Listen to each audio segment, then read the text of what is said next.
sports fans, this is Robert with WTP Sports Dudes here live on this Sunday morning. Man, I am super geeked.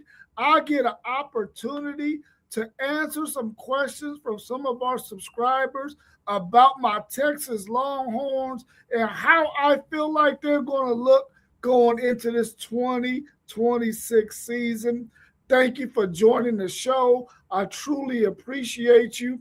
But before I get into those questions, I got to say congratulations to my Philadelphia 76ers who won a Game 7 against a Jason Tatum-less Boston Celtics. Either way, I got to be happy about my Philadelphia 76ers advancing to the next round to play the New York Knicks. I'm excited for them. They played some really, really good basketball last night, and we got to see Joel Embiid, who was falling all over the place last night, but he made some key shots. And I'm telling you right now, that young man that they have in Tyrese Maxey, that guy can go. I think he scored their final 8 to 10 points to seal that victory last night. But that's enough for my Philadelphia 76ers. Congratulations again. Let's get into some of these questions that we have from our subscribers about the Texas Longhorns in this 2026 season coming up. If you're out there in the chat and you have some questions that you want me to answer, please go ahead and put them in there as it relates to the Texas Longhorns. Our first question that we got it from our man Parlay Poe of the Blitzburg podcast. Texas O-line woes last year. How confident are you that Cal Flood can produce a better O-line this season? Yeah, the O-line last year was a big issue for the Texas Longhorns. They weren't able to run inside zone the way they wanted to be able to do last year. This year, I think when you look at their lineup or projected lineup of Trevor Gooseby at left tackle, who could possibly be a top 15 pick in next year's NFL draft, coupled by a transfer portal addition in Lawrence Seymour at left guard, with a returning center who played the last maybe 6 or 7 games starting at center in Connor Robertson. And then you move Brandon Baker, who was the right tackle, into right guard. And then you bring in the transfer Melvin Siani from Wake Forest. I think this offensive line is going to be really, really good. The thing that concerns me is that a lot of these players did not get a chance to participate during spring ball because they were nursing some injuries, and some of them weren't quite on campus yet.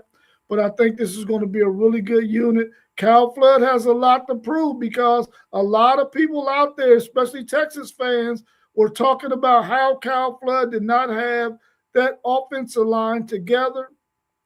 And he could have went into the portal and maybe got some guys because the guys last year weren't quite ready to do what they needed to do, and that offensive line had a lot of issues. But I think he understood the assignment. He went in the portal, got 2 really good pieces, and we got another piece that's going to be coming in who is graduating here in the next couple of days, who is also going to be an addition from Western Michigan. But we got Andre Kojo, who is going to be returning from an ACL injury, who's been in the program for 5 years. So he should be ready to take the next step. We also got Jaden Chapman, who also should be ready to take his next step, and also Jordan Coleman. So we got some depth there at the offensive line, and I think they're going to be much improved this year. And I'll talk a little bit more about that once I get to the running back question that I think we have in the chat as well. But I think the offensive line is going to be much more improved than it was last year going into the beginning of the season. And hopefully those guys can stay healthy during fall ball and into the season. Because we all know it's going to be a long, grueling season for any team that has aspirations and hopes of making it to the college football playoffs. The next question we have is from post-game sports podcast. What are your statistical expectations from Arch Manning this season? Wow, that's a really, really good question post game. And when you look at the way Arch Manning played the last 5 or 6 games of the season last year, and the way they were able to go 7-1 down the stretch in the last 8 games after losing to Florida, he played really, really good football, and the expectation is that he's going to be able to continue with that going into this year's season, his second year of starting at that quarterback position. But statistically, I feel like Arch Manning should be a 3K plus passer, at least 300 yards rushing, with at least 30 passing touchdowns, anywhere between 27 and 30 touchdown passes, maybe another 4 or 5 rushing touchdowns, giving him anywhere from 33 to 35 touchdowns accounted for in this Texas offense. The thing that I really want to see him improve on is his completion percentage. Last year, it was in the low 60s. But if you look at the drop rate that the Texas wide receivers and running backs had last year, he was at 8.1% of his passes were dropped. So let's just say he gets 5% of those back and he's down to 3.1%. He's up in the upper 60s, where I expect him to be this year, somewhere around 67, 68%. That would be really, really good if he's at that rate for Texas this year with the weapons that they have out there. He can make it to 70, though. If he makes it to 70, then you're looking at a phenomenal season from Arch Manning, and definitely a top 5 pick in the NFL draft if he decides to come out.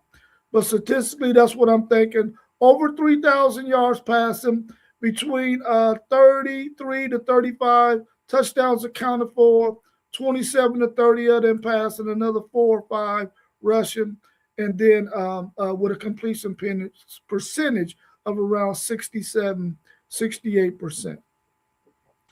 That's what I'm expecting from him statistically post-game. Thank you for your question. Let me go scroll through here because I see there's some other questions that were statements probably in the chat. I'm going to get to those pretty soon. My man SEC Sean is in the chat, and I got a question coming up from him next. And he's got another question there. How big a concern are you going to have Texas get it by? Oh, yeah. I'm definitely going to address that at the end, SEC Sean. I like that question. I'm glad you put that in there. But I'm going to go to another question that you had in terms of I might build a couple both of these. Texas has a very tough schedule. What's your ceiling and floor on their record this season? That's a really good question, too. Texas' schedule is really, really difficult, in my opinion. They only have 4 road games, and then they got 7 home games, and they got 1 neutral site game. And you might think, oh man, they only got 4 road games. But when you think about those 4 road games, they got to go play at Tennessee, at LSU. I think they might have to go to Missouri or Arkansas, and then they end the season at Texas A&M. That is 4 really, really tough games. And like he said in his question, I'm going to put that up here too and address that one as well. He talks about the fact that they're only going to have 1 bye, and that bye comes early in the season. Then they play, I think, 8 or 9 straight games. In that gauntlet of a schedule, man, it's going to be very, very tough. So I think for them, the ceiling, I think, for Texas is 11-1. I don't see them going 12-0 with that schedule. I really don't see them going 12-0 with that schedule. They still have an Ohio State team who's going to be ranked 1, 2, or 3 in the country.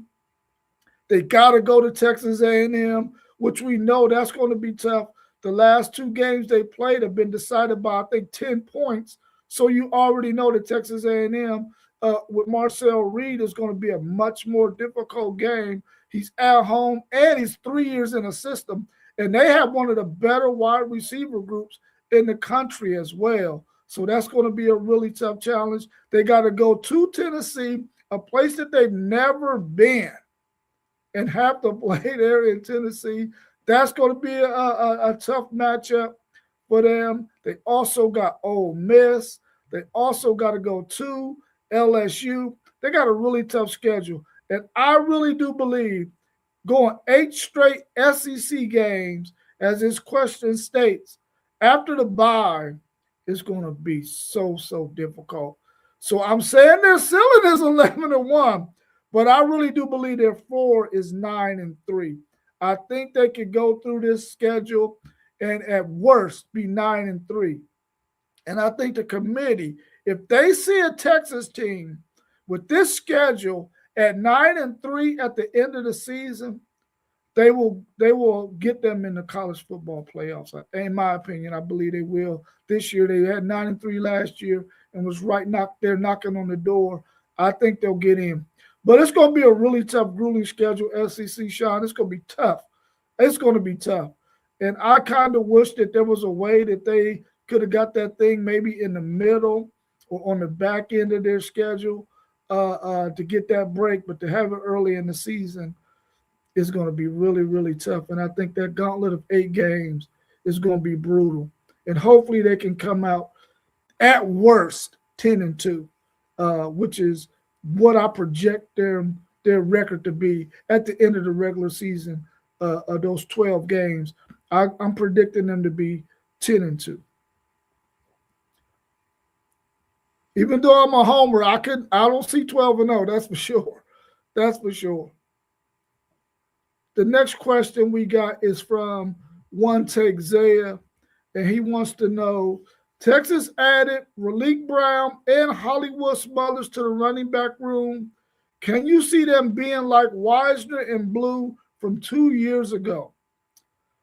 When you look at Raleek Brown and Hollywood Smothers, these two guys at the running back position, you're talking about two guys who can take it the distance.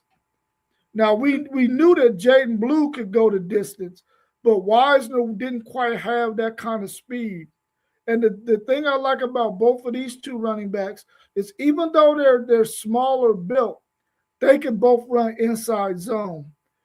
But the great thing about them, in a Steve Sarkisian offense in the pass game, these guys are going to be really tough.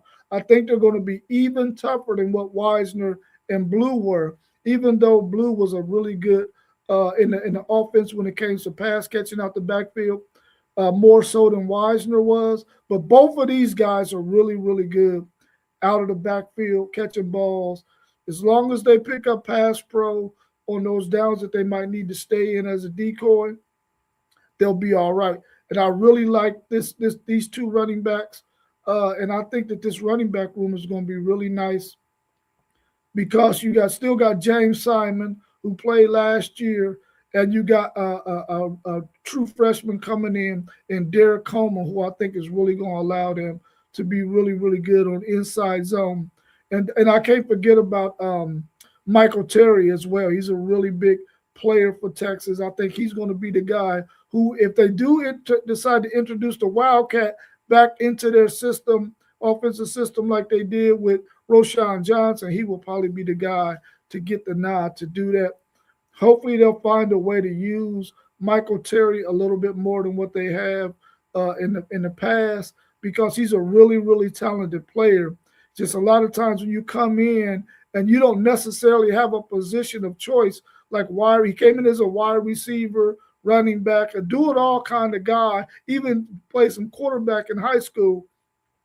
You just got to find a niche for that guy because he can be a weapon for you. And I think Texas is trying to find a way to do that with him. So I think that this running back room is going to be really nice. I really like Raleek Brown and Hollywood Smothers, two home run hitting running backs. And with them coming in, we had about 4 or 5 running backs that went out. So we're going to really need to lean on these guys this year, and hopefully they can get the job done behind that offensive line that we expect to be much improved. The next question I got is from Mossberg of Level Up Sports 10. Where would you rank this wide receiver room with the tight end with the rest of teams in college football?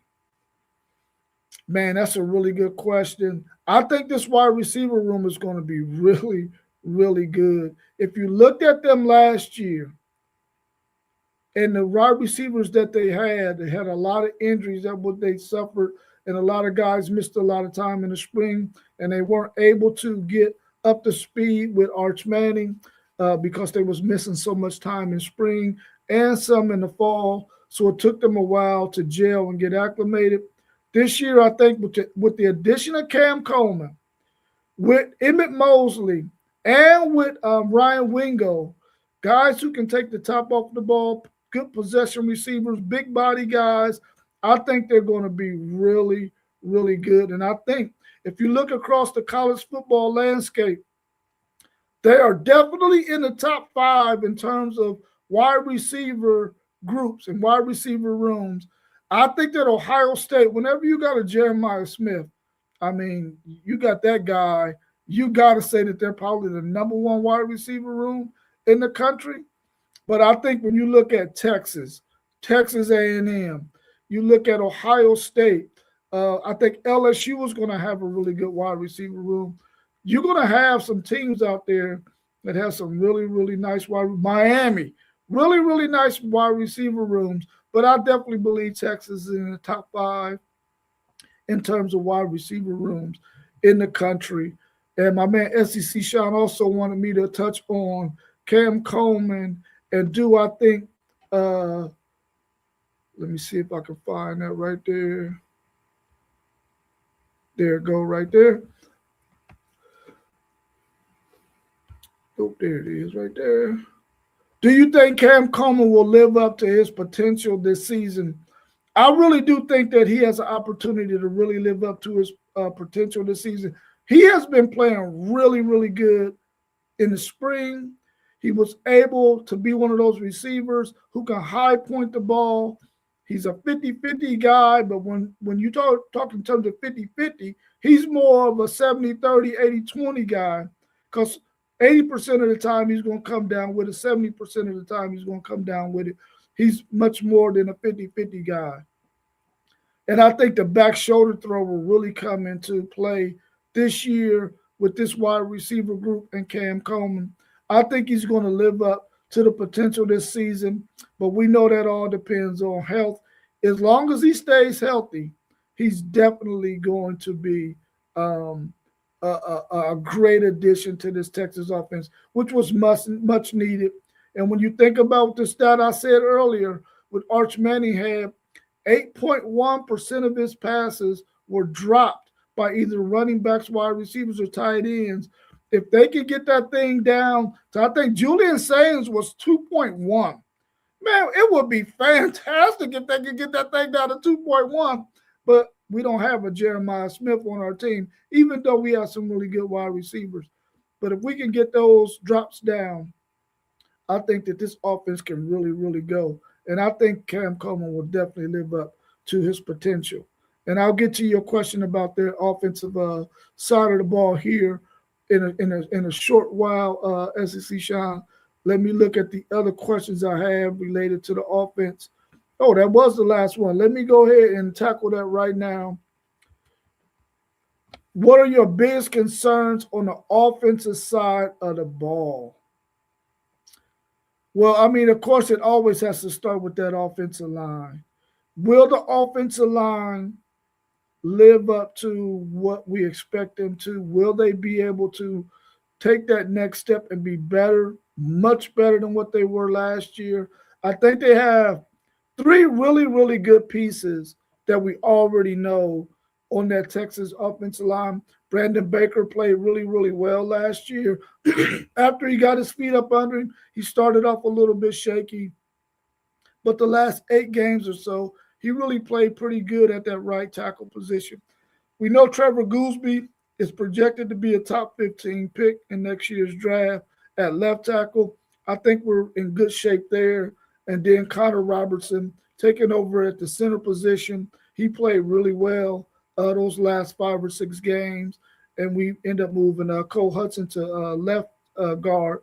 So I think those three will really be a really good in their positions that they are, as long as these two transfers, Lawrence Seymour and Melvin Siani, who I think are going to be really good because they played a lot of football. I think this offensive line has a chance to be really good, and they got some backups that are ready to fill in for them when needed. So my biggest concern is definitely the offensive line. I'm not worried about the wide receivers outside of that. We got to cut out those drops, and then I think the running backs are going to be fine. I think Arch Manning is going to be fine. We've seen how well he played at the end of the season. So yeah, definitely the offensive line is my biggest concern, and hopefully they can be much better than what they were last year. Let me see if I got any more questions related to the offense before I go over to the defense.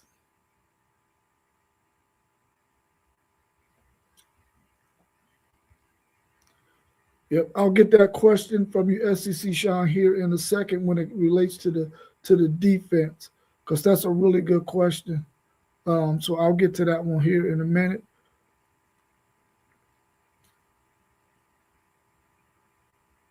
Yep, I'll get to that in a minute here, post game about them stopping the run. So let me go over to this defensive side of the ball and answer some of the questions that we have in the chat. The first one I have is from Parlay Poe of the Blitzburg podcast. Colin Simmons started off slow in the sack category last year, but finished with 12 sacks. What's your sack total prediction for him this year? With Will Muschamp and the way he wants to play defense, I don't think you're going to see a whole lot of Colin Simmons dropping into coverage like you seen last year. Will he do it some? Of course, because Will Muschamp is one of those coordinators who is going to always try to disguise some things. So he's going to make it look like Colin is coming, but he may drop back from time to time, but not as often as you seen him do again that PK offense. And I think he's going to have designs to where Colin Simmons can really get after the quarterback and use his athletic talent and speed and his BGO, his ball get off, to get to the quarterback. And I think this is going to be an ideal system for Colin Simmons because it's going to be similar to a system he's going to run in the NFL because he's a smaller guy.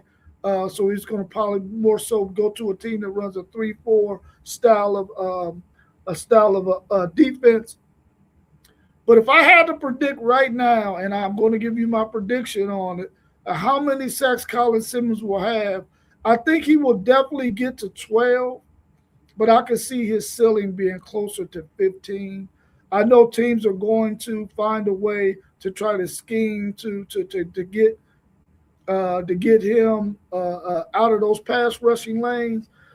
Much like you've seen people add tight ends in last year's defensive scheme, they would add a tight end to his side to make it harder for him to go around. They double teamed him a lot. But when teams weren't able to do that and they had to go one-on-one with Colin Simmons, it was a nightmare for teams offensively. So I think Will Muschamp is going to do everything he can to make sure Colin Simmons gets as many one-on-ones as possible. So I can see his ceiling being 15 sacks, but I definitely believe he'll get to 12 sacks again. And that's an average of 1 sack a game, which is really, really good.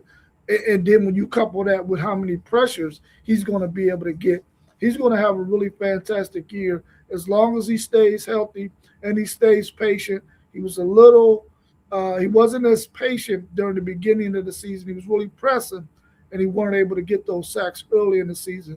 I think he understands that now, and he'll do a much better job this season.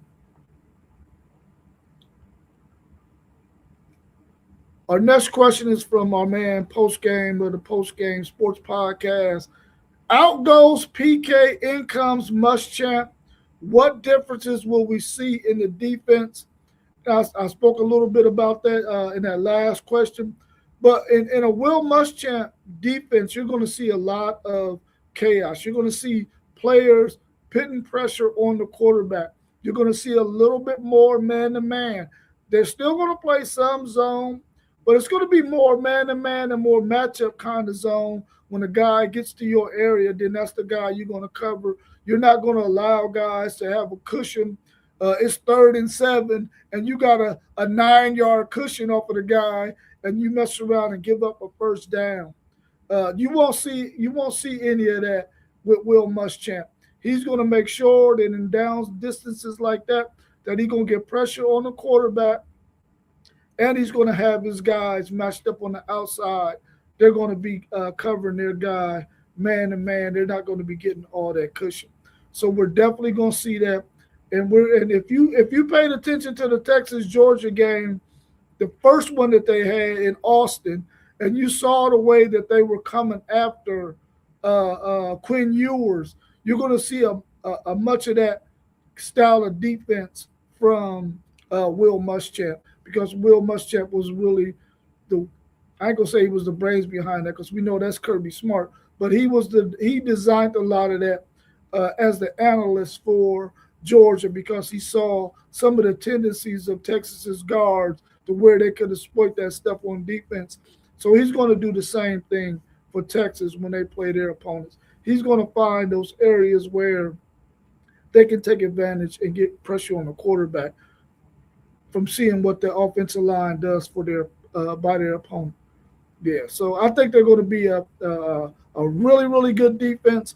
PK has some really good defenses, and statistically they were good, but I think Will Muschamp is going to have some really really talented players on that team, and he's going to be able to do a lot of different things with that defensive unit. So I think they're going to be really really really good. Let me scroll down and probably tackle your other question as well post game. No, I'll come back to that one. I'll come back to that one. I'll come back to that one.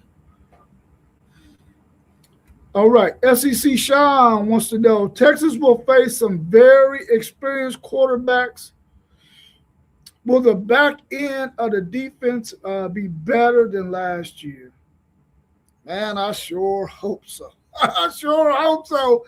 Because that backside, and I think a lot of it had to do with PK's style of play, and which is probably one of the reasons why Steve Sarkisian decided to go in another direction.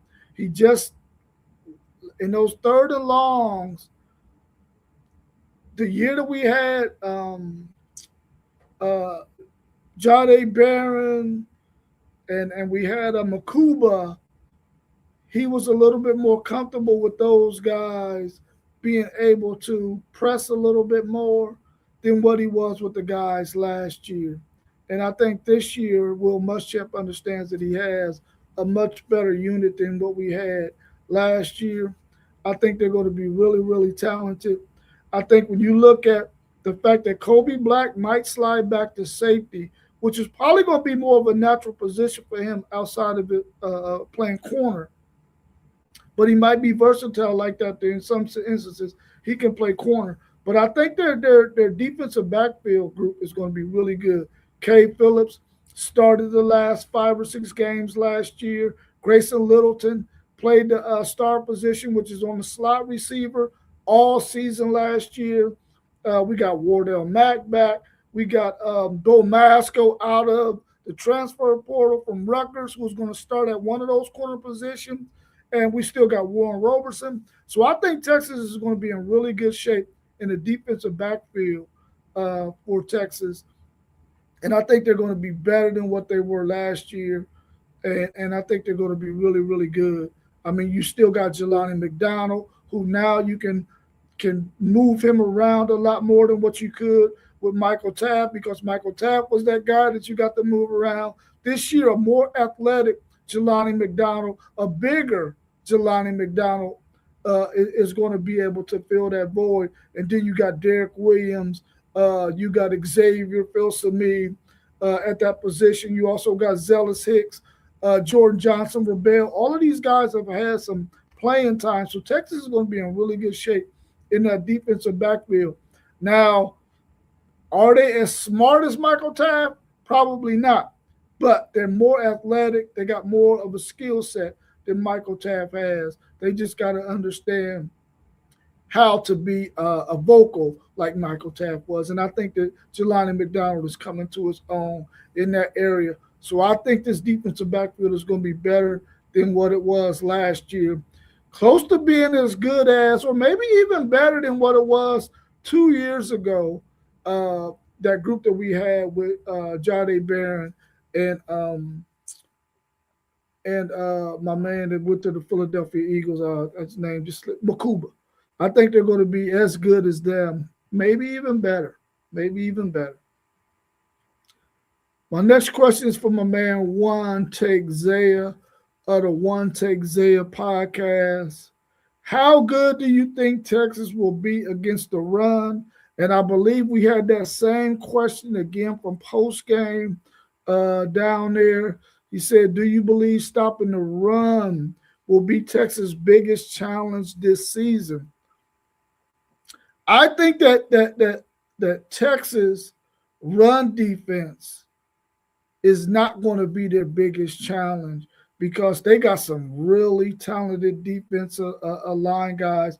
They brought in Ian Jafar from Arkansas, the big 370-pound guy who was just really a nose tackle. But in a Will Muschamp defense, he wants to have three big bodies up there and then have a guy like a Colin Simmons, a Zena.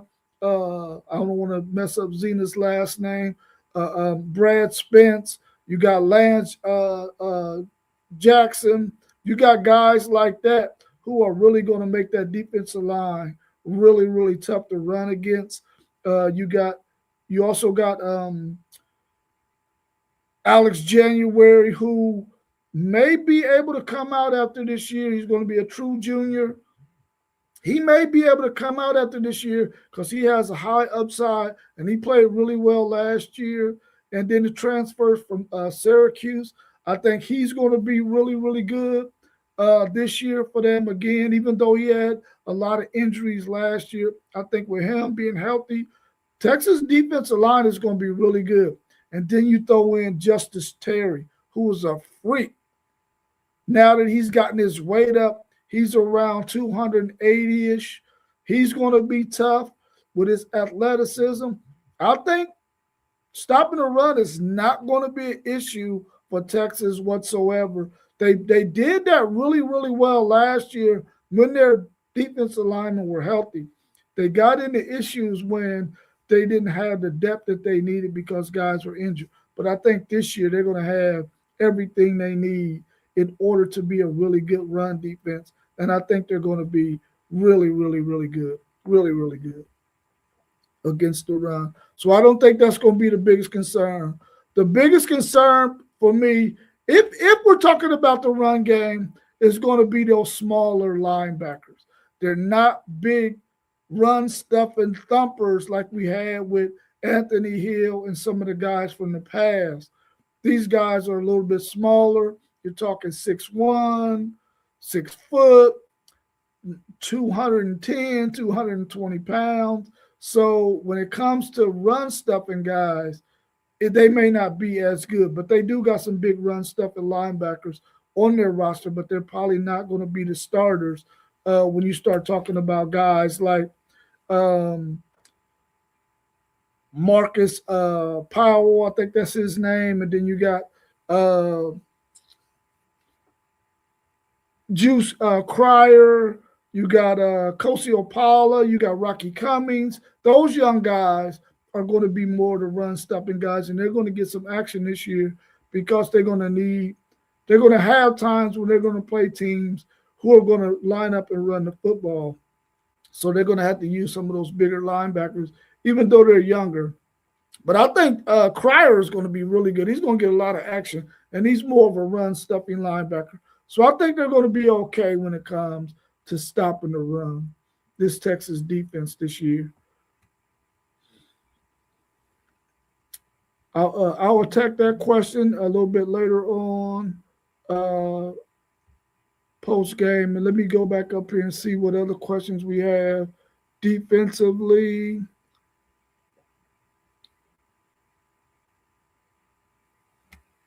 Gets the run. Okay, here we go. Level Up Sports 10, my man Mossberg has a question. How many points will Texas need to hold opponents to go undefeated? Wow, undefeated. I don't see Texas going undefeated, but I do believe that Texas, they, like I said earlier, their schedule is loaded. I mean, they've been able to hold Texas A&M to 7, and I think it was 10 points last year. Do I expect them to hold them to that this season? No, I don't. I don't expect them to hold them to that. And they had opportunities to score more than that in the 2 previous years. So I think if they could keep it in the teens, they could be able to go undefeated. Because I think offensively, Texas will be able to outscore most of their opponents.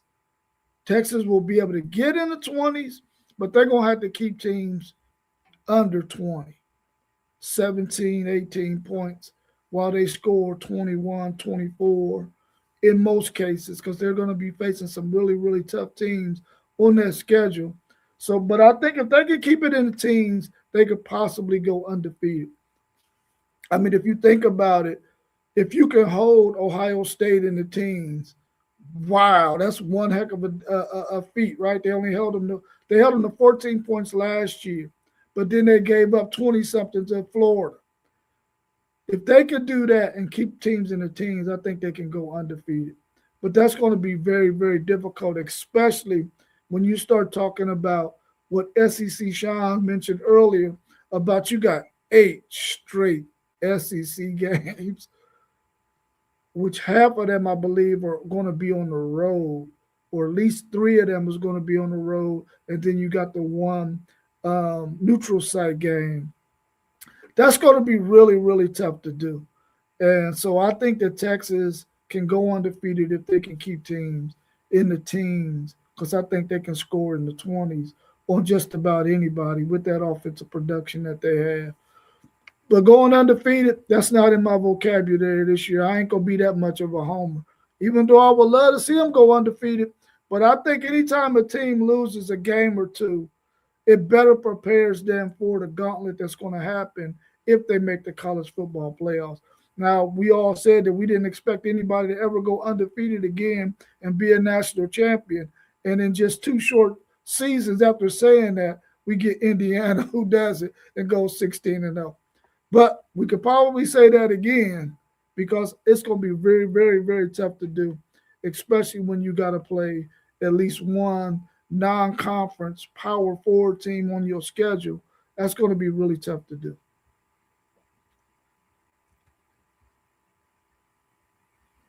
Okay, I think that was my last question for the defense. Let me scroll down and see what other questions I have.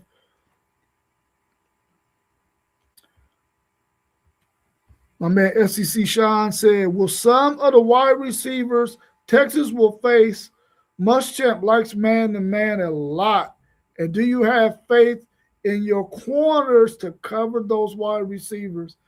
Man, SEC Sean, that is one heck of a question, and that is one heck of a nightmare that I have thinking about the fact that we're going to play more man-to-man. I think the players that we recruited are more man-to-man style corners, but we all know that wide receivers in college football, you really cannot afford to play man to man on them. You got to have a guy over the top. You face a Jeremiah Smith, you think you ain't got to have a man over the top of him?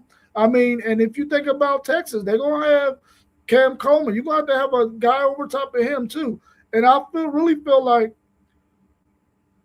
Texas scheme wise is going to have to understand that you got to stop the run if teams try to run on first and second down and put them in predictable pass rushing third downs where you can get after the quarterback. And then I think they'll be okay.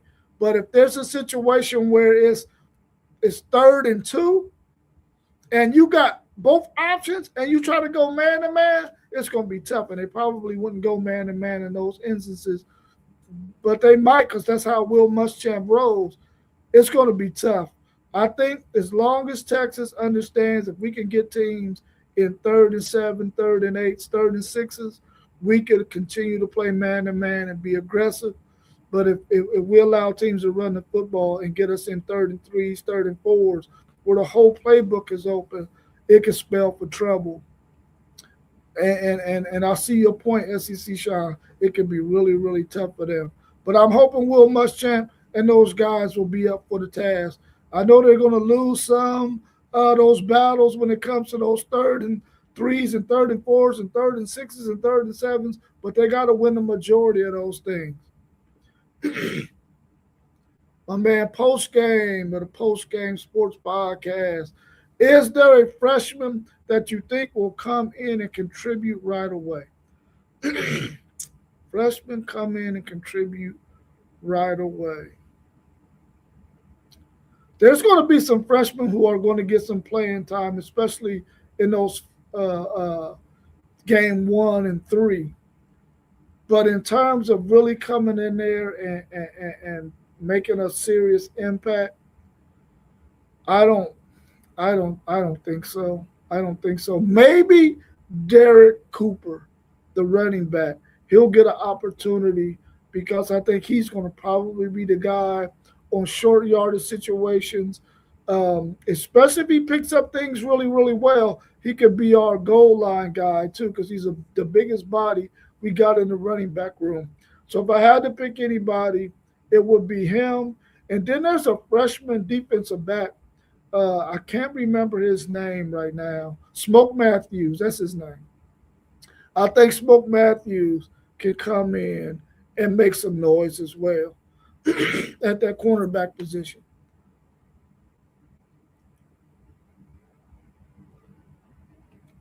My man SEC Sean said, besides A&M, OU, and Ohio State, what is the biggest game in your mind? They got to travel to freaking Death Valley to play LSU, and you already know that's going to be a night game. You already know Lane Kiffin is going to be having so many things on the bulletin board to put up there to have his team ready for this Texas team. And they have a quarterback that gave Texas issues when they played in the college football playoffs. So with that, the quarterback that transferred in from Arizona State, I think that's going to be a really, really tough one for Texas. And then, like I said earlier, they got to travel to Knoxville to play Tennessee. And you already know what the hype is going to be about that. Arch Manning coming in to play in his uncle's backyard. You already know that media blitz is going to be crazy. And you hope that Arch Manning is going to be able to handle that media blitz that's going to take place, hyping up that game because his uncle went to Tennessee. And the fact that, the nephew is coming in there to play them for the first time ever in Knoxville. So that's going to be another one. And another game that I got penciled at, also SEC Sean, is Ole Miss, because they're going to hype that one up too. His other uncle, Eli, went to Ole Miss. Ole Miss comes to Texas. So they're going to have that one hyped up as well. And they're going to have a really good team. They got Trinidad Chambers, who we already know can be all over the place in terms of using his legs, extending plays. That's going to be another tough matchup for them. Texas, and there's a lot of people out there. This ain't just coming from me. There's a lot of people out there who looked at these schedules and they say Texas has the toughest schedule next year in college football. I'm not making that up. You go do the research and you'll find that there's several people out there that feel like Texas' schedule is the toughest in college football next year. And, when you talk about the fact that SEC Sean said y'all got 8 straight SEC games with no bye, that's going to be really, really tough. And I think that those 3 games are also going to be tough ones for Texas. You got to go to Death Valley and play LSU probably at night. You got to go to Knoxville, which is a game I want to go to, but I'm not sure I want to travel to somebody else's territory and see that game. So I'll probably pick a game that's in Austin. And then you got Ole Miss coming to town. I think that's going to be tough. And you can't knock Missouri either. Missouri is going to be a really good team, especially if they're able to control the freaking clock and run the game with that dynamic running back they got. That could be a tough game as well. My man, post-game of the post-game sports podcast, would you have liked to see Georgia on the schedule? No, I do not. No, I would not have liked to see Georgia on the schedule. But you know what I do want? I do want to play Georgia in the SEC championship game. I think we gave away one in year one in the SEC. I think that was a game that Texas should have won. They missed 2 field goals that possibly could have helped them win that thing in regulation. You never know how things might go if they would have made 1 or 2 of those things. But I think it would have gave Texas a much better chance of winning that game had they made those 2 field goals. But I would not want Georgia. I don't want Georgia on a regular season schedule, but I do want to meet Georgia in the SEC championship because we already know Georgia is the king of the SEC right now. And if you want to take the crown, you got to beat Georgia, but you really got to beat them in the SEC championship game. Because remember, Alabama beat them last year in the regular season, and we saw what they did to Alabama in the SEC championship game. So if you want the title, I want Georgia in the SEC championship game. So hopefully my wish comes true and we can get them. Yeah, Tennessee is definitely going to call it the battle of the real UT, but we already know who the real UT is, and it resides in Austin, Texas. So I don't have any more questions out there. I appreciate everybody for tuning in. Make sure that you check out all of our channels that are scrolling across the bottom. Even though we come on and we say we're WTP Sports Dudes, we all have our own individual channel that we would love for you to subscribe to. So check us out. It's scrolling across the bottom. Make sure you hit the like button. Make sure you subscribe to all those channels. Make sure you hit that bell so that you can get notifications anytime we go live. You'll get that notification and you can tune in and watch us. We truly appreciate you giving us the support that you have been giving us. We've been doing this for almost 2 years and it is growing, and we're trying to stay consistent, and it's because of you that allows us to want to be consistent. So continue to support us. Also, I want to thank our sponsor of today's show, which is KT's Good Eats LLC. Go see their food truck today. They will be at Witten's Farm right there at 3341 Winchester Pike. You can get a 2 for $1. You can go get some really good lunch from them at the food truck, and then you can go into the Witten's Farm Market and also get you some baked goods. They got all kinds of stuff that you would like to have homemade from a farm, a functioning farm at that. So go check them out.